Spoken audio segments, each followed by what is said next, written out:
Môre julle, baie welkom by die Kompas Vrou. Ek is Mariet en dit is weer daai tyd wat ek met julle ietsie spesiaal kan deel. En julle kan motiveer vir hierdie koue maand wat voorlê. Die feit dat dit 'n koue maand is, beteken nie ons hoef net koud te kry nie. Dit beteken ons kan regtig warm gewortel bly in dit wat die Here vir ons instoor het in hierdie winterseisoen daar buite. Die feit dat dit 'n winterseisoen is daar buite, beteken nie ons moet ons vuur en vlam vir die Here verloor nie. Ek wil gesels vandag met julle oor twee baie belangrike woordjies. In my huis het ek en my gesin beloof dat ons mekaar altyd gaan motiveer en die beste in mekaar uitbring en ons wil werklik mekaar optel en groei en motiveer en inspireer. Dis nie altyd so maklik soos wat almal dink nie of soos almal sê nie, dis definitief nie, maar ons het die woordjie in ons huis, mosterdsaadwoorde en lemwoorde. Soos wat die Here soveel kere in Jesus in die Bybel die mosterdsaad gebruik het as 'n metafoor vir geloof en sê, as jy net soveel geloof het soos 'n mosterdsaad, sal jy vir hierdie berg kan sê, skuif jouself een kant. Dieselfde is dit vir ons in ons gesin en vir my met mosterdsaadwoorde. Ek is die tipe mens wat regtig 'n baie positiewe temperament het en ek moet gedurig van myself sê, maar jy het mosterdsaadwoorde. Moenie kyk na hierdie situasie nie. Vra vir die Here wat om te doen en wat ek hier moet leer. Wat is die mosterdsaadwoorde in hierdie situasie? Die realiteit is, ek self het al deurgeloop met lemwoorde. Mense is so geneig om nie te dink wat hulle sê nie, en soos in Spreuke wat sê, die tong is soos 'n tweesnydende swaard, moet ons ook besef dat ons het die impak om iemand se hart te vernietig of te kan opbou. Gaan jy soos in die fliek daar buite van Spider-Man wat sê, with great power comes great responsibility, gaan jy jou tong en jou woorde gebruik as mosterdsaadwoorde, of gaan jy dit gebruik as 'n lemwoord en ander seermaak en hulle sny met elke negatiewe woord, elke aanval, elke afbreek, elke vloek? Wat gaan jy met dit wat die Here in jou hande gegee het, met jou mond en jou tong, wat gaan jy daarmee maak? Ek sê altyd, jy weet, as Neo deur 'n negatiewe tyd gaan, of hy gaan deur eksamen en hy praat negatief, dan sê ek, nee, mosterdsaadwoorde. Die Here sê in sy woord, dood en lewe sit op die tong. Spreek lewe, spreek groei. En ja, dit is nie altyd maklik om positief te bly nie, en 'n mens moet die realiteit in die oë staar, maar baie mense se temperamente is so uniek gemaak, dat jy moet vir jouself die hele tyd mosterdsaadwoorde gee, en staan op God se woord, dat daai mosterdsaadjie in jou kan groei en groei. En so het ons die power met dit wat ons doen in mosterdsaadwoorde verander. Gaan jy ander opbou en motiveer met 'n mosterdsaadwoord, vir hulle sê, weet jy wat, jy is so goed in wat jy doen. Nee, dis nie om skynheilig te wees nie, om 'n temperament en 'n persoonlikheid te hê, waar jy vir ander sê, jy lyk so mooi vandag, jy is so goed in wat jy doen. Het iemand al ooit vir jou gesê, jy het soveel wysheid? Dit is nie om skynheilig te wees, of om kafpraatjies te maak nie.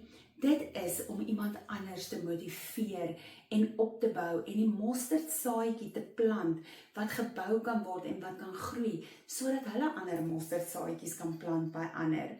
En so, ek sê ook, ek verduidelik nydig vir iemand hoe werk ek en hoe ek redeneer met die lemwoorde.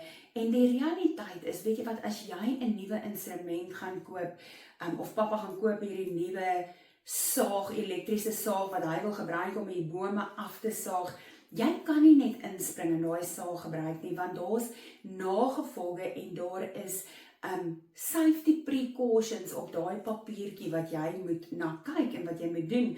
Anders kan iemand seer kry, en as jy daai saag verkeerd gebruik, kan jy jou eie hand afsaag op die einde van die dag. En dit is hoe ek wil hê mense moet begin kyk na hulle woorde en hulle tweesnydende swaard.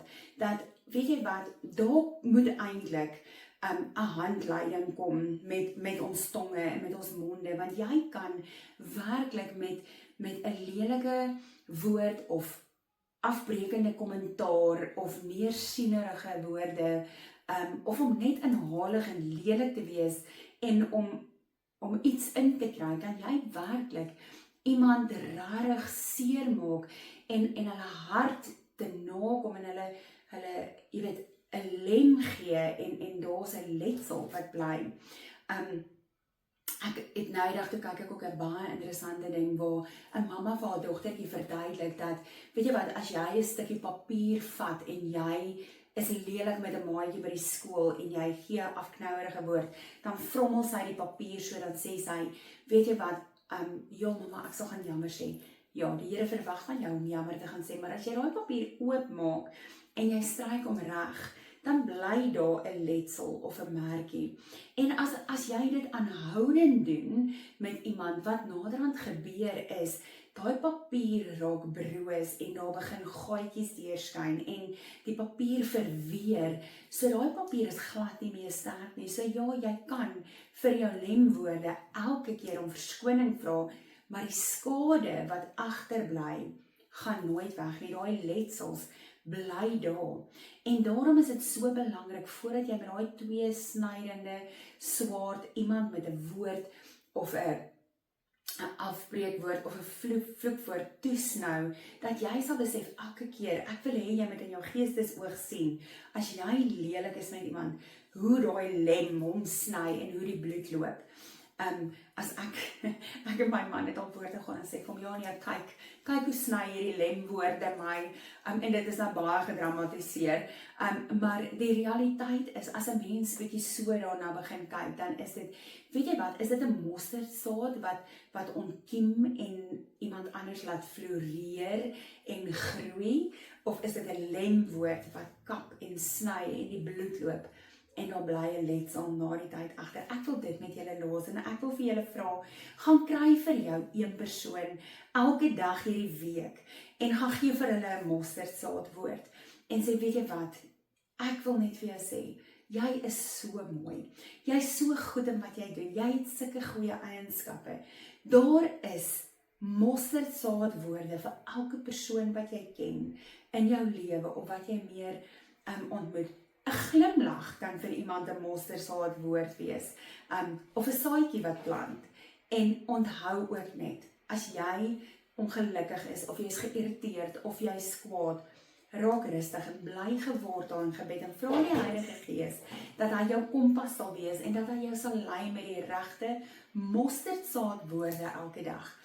En dat die Heilige Gees in en deur jou hart en jou gedagtes sal beweeg en al daai lemwoorde wat jy kan gebruik, sal verwyder. Want soos ek altyd sê, with great power comes great responsibility. En die Here het vir ons monde gegee, om werklik ander op te bou en te inspireer, jouself incluis. Ek kan nie wag om julle volgende maand te sien nie. Sien julle volgende maand, selfde plek, selfde tyd, by ons gesels met die Kompasvrou. Stuur hierdie vir iemand daar buite, bemoedig hulle, gee vir hulle hierdie om hulle op te bou en om ook iemand te gaan kies vir 'n mosterdsaad woord.